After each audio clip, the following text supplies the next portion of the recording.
Double bedroom ఇళ్ల కోసం తెలంగాణ రాష్ట్రంలోని ఎంతో మంది జనాలు ఆతృతగా ఎదురుచూస్తున్నారు. ఎన్నికల్లో విజయం సాధించి రాష్ట్రంలో అధికారంలోకి వచ్చిన కాంగ్రెస్ ప్రభుత్వం డబుల్ బెడ్రూమ్ ఇళ్లపై కీలక హామీలు ఇచ్చిన సంగతి తెలిసిందే. ఇంటి జాగాతో పాటు నిర్మాణానికి కూడా ఆర్థిక సాయం చేస్తామని వెల్లడించింది. ఇక రాష్ట్రంలోని పలు ప్రాంతాల్లో డబుల్ బెడ్రూమ్ ఇల్లు నిర్మించినప్పటికీ వాటి పంపిణీ పూర్తి కాలేదు. ఈ క్రమంలో మంత్రి పొన్నం ప్రభాకర్ కీలక ప్రకటన చేశారు. హైదరాబాద్ ప్రజలకు రేవంత్ సర్కార్ మరో శుభవార్త చెప్పింది. భాగ్యనగరం జిల్లాల్లో అర్హులైన వారికి త్వరలోనే డబుల్ బెడ్రూమ్ ఇల్లు పంపిణీ చేయనున్నట్టు హైదరాబాద్ జిల్లా ఇన్ఛార్జ్ మంత్రి పొన్నం ప్రభాకర్ తెలిపారు.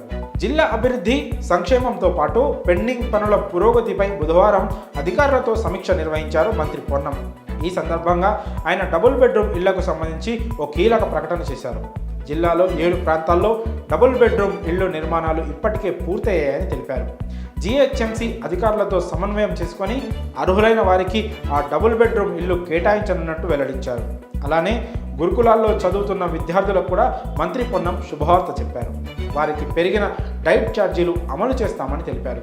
జీవో 58, 59లకు సంబంధించిన అంశాలను కూడా సమీక్షిస్తామని ఈ సందర్భంగా మంత్రి చెప్పుకొచ్చారు. హైదరాబాద్ జిల్లా కలెక్టర్ భవన నిర్మాణం కూడా త్వరలోనే చేపడతామన్నారు.